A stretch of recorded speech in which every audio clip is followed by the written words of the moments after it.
Assalamualaikum warahmatullahi wabarakatuh. Kami dari kelompok 6 ingin menampilkan role play pada pertemuan 10 terkait kasus 1 dan kasus 2. Sebelumnya, saya akan memperkenalkan kami beranggotakan 3 orang. Yang pertama, Fori Aryu Ardani. Yang kedua, Yustiranda Wahyuni. Yang ketiga, Oktagia Didi Putri. Selamat menyaksikan. Dalam roleplay kali ini, terdapat Muller sebagai akuntan pajak senior di firma Liechtenstein. Muller menemukan file pajak rahasia pada tahun 2015 ketika ia menelusuri dokumen pelatihan pada sebuah drive. Pada awalnya, tidak ada kejelasan bahwa tindakan tersebut ilegal. Tetapi penggalian lebih lanjut di pihaknya memperjelas bahwa pengaturan itu ilegal. Muller percaya bahwa publik memiliki hak untuk mengetahui tentang perjanjian tersebut. Realitanya, ia merasa kecewa terhadap proses audit dalam perusahaannya, dan Muller berencana mencari pekerjaan baru di tempat lain. Saat itulah, dia menemukan file yang bersifat material dan sangat berpengaruh. Ia mengira bahwa pimpinannya mengetahui secara detail apa yang terjadi. Muller berencana untuk berdiskusi dengan pimpinannya, Greta von Hindenburg. Selama ini selalu memahami maksud dan tujuan setiap permasalahan yang dibahas, sehingga dia merasa cocok mendiskusikan masalah ini dengannya. Jika kita lihat dari sisi perspektif etika, Heinrich berusaha untuk menjalankan kode etiknya sebagai konsultan pajak, karena terdapat keganjalan yang dilakukan perusahaannya selama memberikan layanan terhadap kliennya, di mana perusahaannya tidak menjalankan proses konsultan pajak yang benar pada klien, seperti tidak profesional.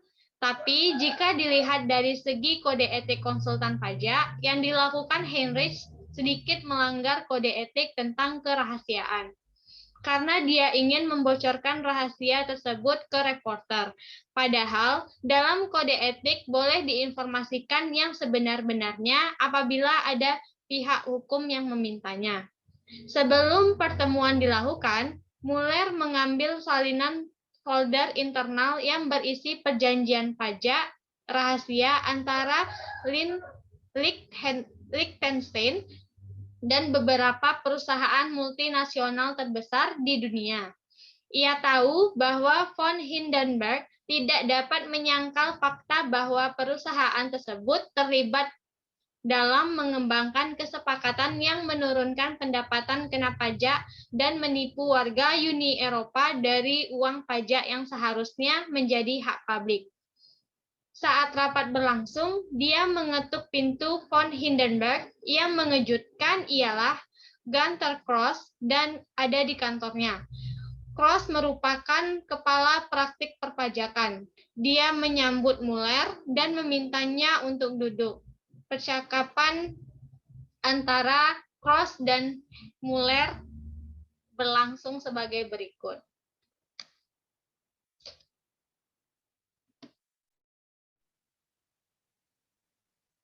Heinrich, Greta memberitahuku ada sesuatu yang ingin kau bicarakan denganku.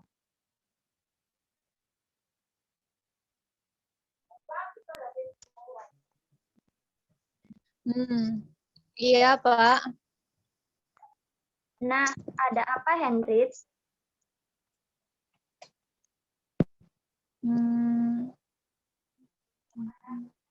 Nah, ada apa, Heinrich?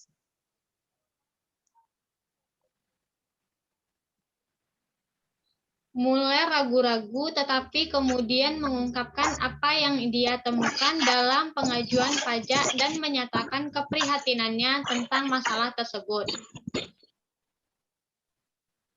Saya tidak melihat masalahnya, Heinrich. Kami berdua tahu itu terus berlanjut.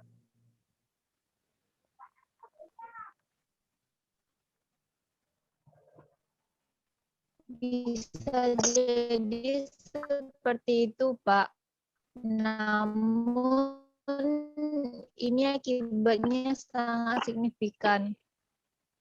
Apa maksudmu, Hendrits?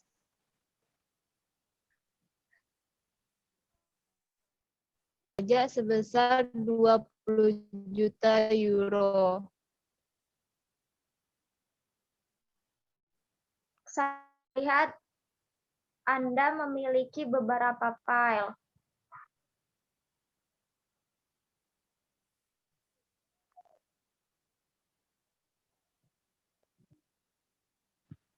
Iya, Pak. Apakah kamu tahu bahwa tindakan itu sama dengan mencuri informasi rahasia klien, Hendrits?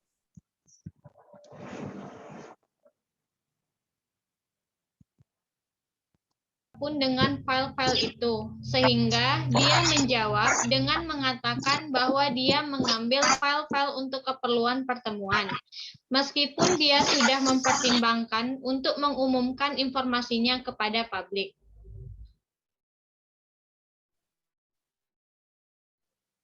Tidak memiliki niat seperti itu, Pak. Ini, Cross harus meninggalkan pertemuan sehingga pertemuan berlanjut antara Heinrich dan von Hindenburg.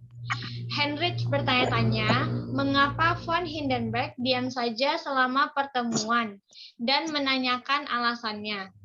Von mengatakan bahwa ia mengikuti perintah dan wajib.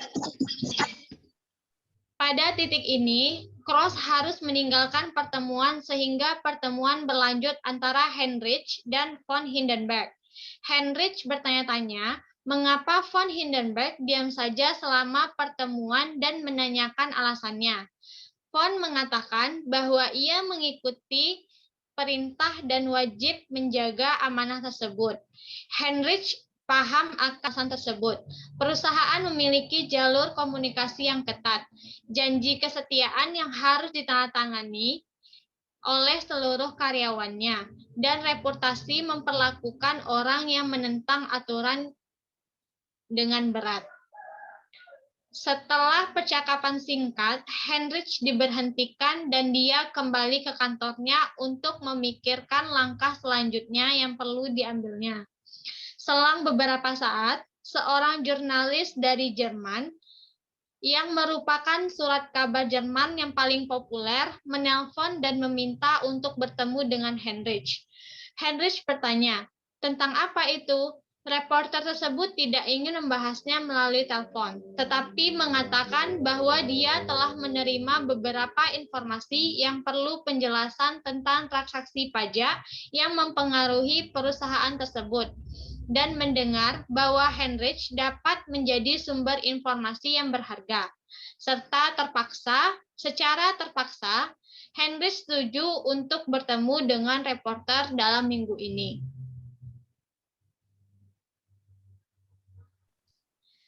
Dari permintaan reporter terhadap Heinrich dalam melakukan wawancara, Heinrich berpikir sebagai berikut.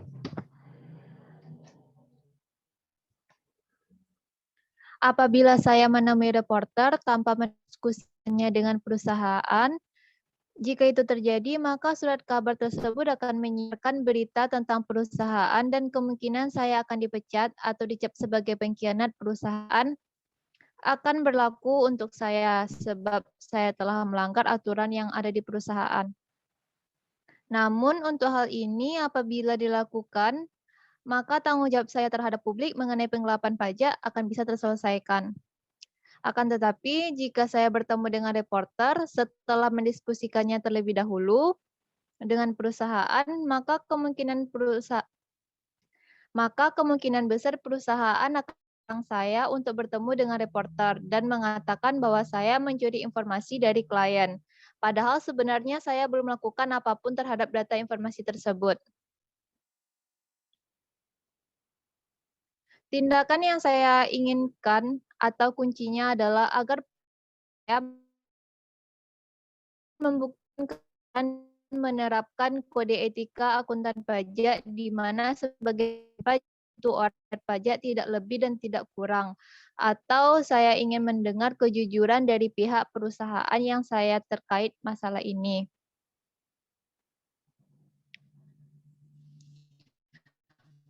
Seharusnya sebagai akuntan pajak memberikan konsultan pajak yang benar sesuai undang-undang yang berlaku tanpa adanya kecurangan dan menekan sistem pajak yang benar untuk kliennya agar tidak kepentingan yang tidak sependapat dengan saya yaitu kerahasiaan, maka akan berdampak pada jatuhnya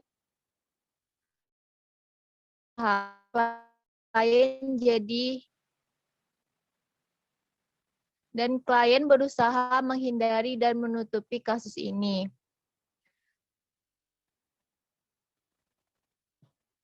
Jika mereka tidak setuju, maka saya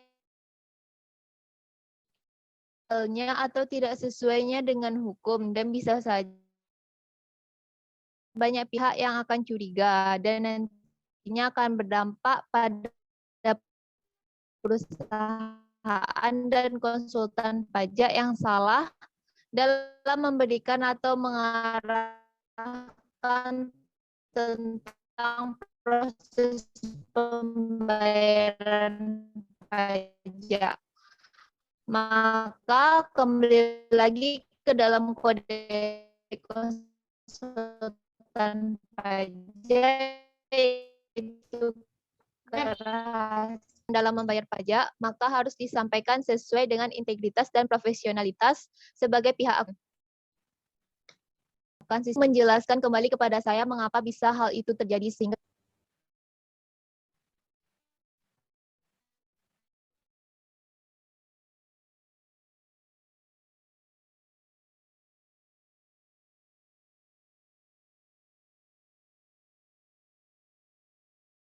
aman, legal atau tidaknya, dan sesuai atau tidaknya dengan hukum, maka bisa saja akan dijatuhkan kedua belah pihak, baik klien maupun perusahaan.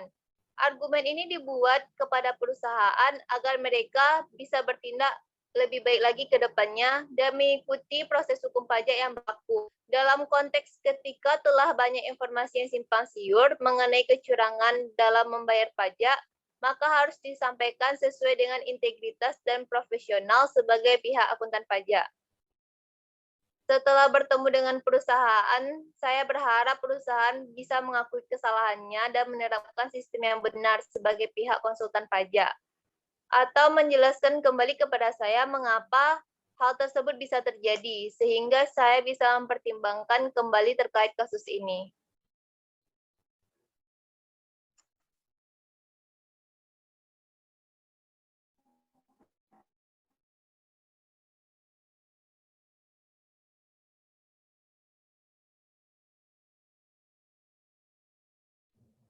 Satu lagi, C, nomor 3.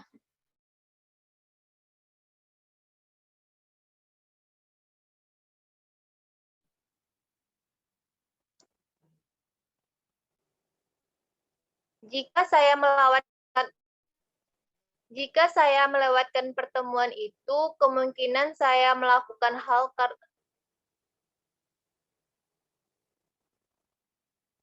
apabila saya melewatkan pertemuan tersebut, kemungkinan saya melakukan hal itu faktor dilema antara pekerjaan dengan kode etik konsultan pajak. Yang harus saya terapkan sebagai konsultan pajak, maka pilihannya adalah menghindari. Selamat menyaksikan kasus kedua. Saya akan melanjutkan role-play kasus yang kedua, yaitu mengenai surat pemberitahuan pajak dilema etika akuntan pajak saat ditanya atasannya untuk mengabaikan kemenangan lotre yang dapat dilaporkan. Brenda Sales mengirimkan pengembalian pajak yang dia persiapkan untuk Presiden Farvel Industri Inc. Harriscon kepada Vincent Dim, manajer departemen pajak di kantor akuntannya. Dalam kasus dilema ini, Brenda melakukan 6 tahap perkembangan moral callback. Dalam kasus dilema ini, Brenda melakukan 6 tahap perkembangan moral callback. Yang pertama, pre-konvensional 2 tahap. Yang ke-1, orientasi pada kepatuhan dan hukum. Brenda secara individu mengetahui bahwa tindakan dengan pendapat Vincent akan melanggar hukum perpajakan. Tapi apabila dilihat dari standar, maka harus diselidiki dan dipahami kembali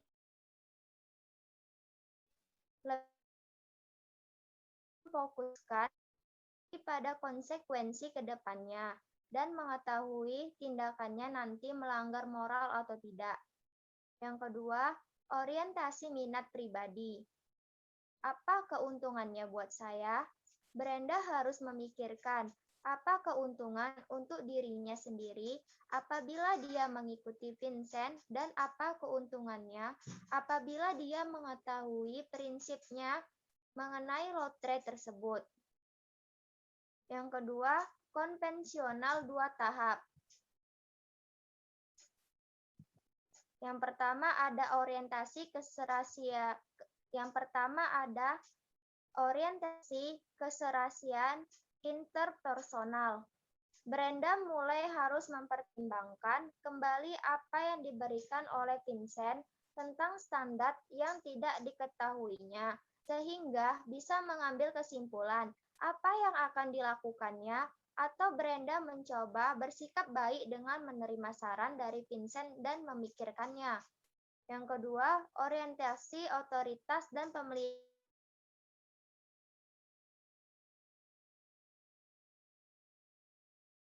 yang akan terjadi ke depannya. Apabila dia melanggar dan mengikuti kata Vincent, apakah nanti ke depannya akan terulang hal yang sama? Lebih tepatnya, Brenda harus menentukan apa yang benar dan apa yang salah pada tahap ini. Yang ketiga ada pasca konvensional 2 tahap. Yang pertama ada orientasi kontrak sosial. Brenda harus tetap mengikuti proses hukum sebagai acuan kontrak sosial dan tidak boleh memutuskan semuanya secara sendiri. Harus lebih dalam memahami moral yang akan terjadi ke depannya. Yang kedua ada prinsip etika universal. Brenda lebih tepatnya harus melihat apakah tindakan yang dilakukannya sesuai dengan etika universal, atau apabila dia mengikuti Vincent sesuai dengan universal atau tidak. Asumsikan bahwa tidak memiliki alasan untuk meragukan kebenaran Vincent. Sehubungan dengan adalah permintaan satu kali, haruskah itu membuat perbedaan dalam keputusan Brenda? Mengapa atau mengapa tidak? Ya, karena Brenda tidak memiliki alasan yang kuat dan tidak mengetahui standar terbaru, maka itu menjadi tantangan untuk Brenda ketika menjadi konsultan pajak. Maka Brenda harus membuat perbedaan dalam keputusan atau Brenda meragukan dirinya sendiri. Maka wajar saja apabila dia mencoba memikirkan keputusan yang berbeda.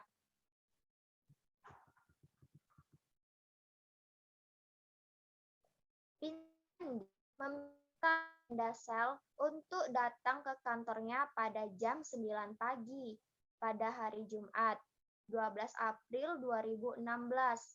Sel tidak mengetahui alasan mengapa Dim ingin berbicara dengannya 9 pagi pada hari Jumat, 12 April 2016. Sel tidak mengetahui alasan mengapa Dim ingin berbicara dengan balita untuk kon. Sebelum pertemuan itu, maka Brenda akan melakukan penyelidikan terlebih dahulu dari perkataan Vincent sesuai standar atau tidak, dan apakah sebab dampaknya akan merugikan kedua belah pihak, saya sendiri dan Tuan Kon. Namun, tanggapan yang paling kuat adalah tentang hukum pajak yang berlaku untuk kedepannya. Apabila saya menyetujui dan membiarkan untuk satu kali saja tentang masalah lotre, bagaimana nanti untuk kedepannya? Jadi saya mempelajari dan membaca standar yang berlaku atau terbaru.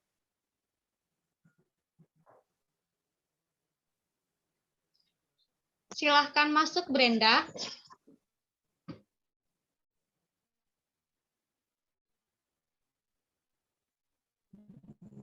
Terima kasih, Vincent. Tahukah kamu mengapa aku meminta untuk bertemu denganmu?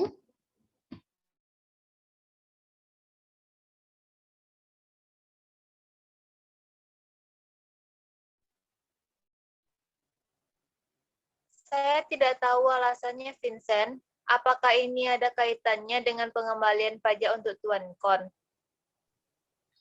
Ya, benar. Dugaanmu sangat tepat.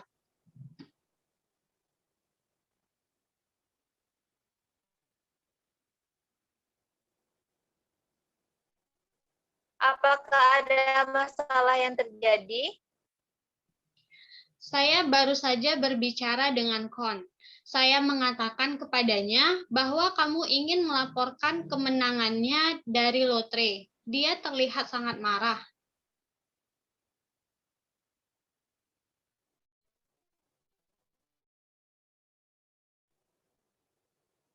Mengapa? Kak Vincent, kamu dan saya sama-sama tahu bahwa undang-undang perpajakan cukup jelas tentang masalah ini. Ketika seorang wajib pajak memenangkan uang dengan bermain lotre, maka jumlah tersebut harus dilaporkan sebagai pendapatan. Wajib pajak dapat mengimbangi keuntungan lotre dengan kerugiannya, jika itu bisa didukung. Tentu saja, kerugian tidak bisa lebih tinggi daripada keuntungannya. Dalam kasus Tuan Kon ini, kerugian melebihi keuntungan, jadi tidak ada efek pajak bersih. Oleh sebab itu, saya tidak melihat masalah apapun di sini. Anda kehilangan poin dasar bahwa pengurangan kerugian hanya tersedia jika Anda merinci pengurangannya. Kon tidak melakukan itu, dia menggunakan dedukasi standar.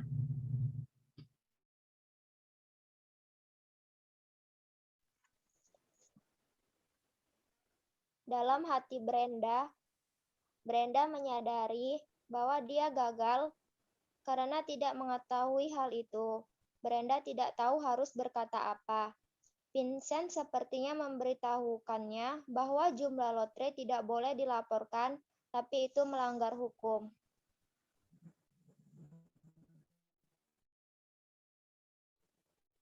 Apakah Anda menyuruh saya untuk melupakan jumlah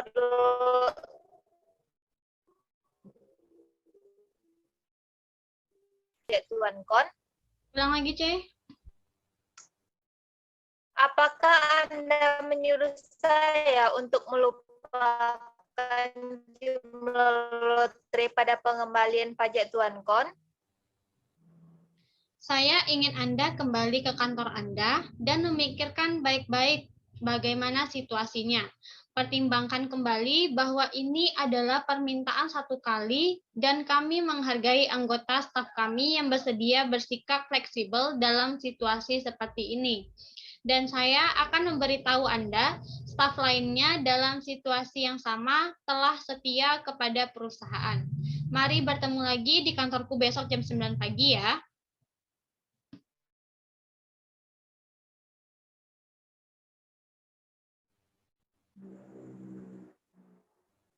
Dari tawaran Vincent, saya tidak akan melakukannya, karena itu melanggar hukum dan tidak bermoral menurut pandangan orang-orang. Maka saya akan menolak ajakan dari Tuan Vincent. Saya tetap harus mementingkan etika dan moral serta kode etik konsultan pajak, seperti integritas dan profesional sebagai tanggung jawab saya kepada publik melalui pemerintah. Oleh sebab itu, aturan perpajakan dan kode etik menjadi penengah dari dilema etis yang terjadi.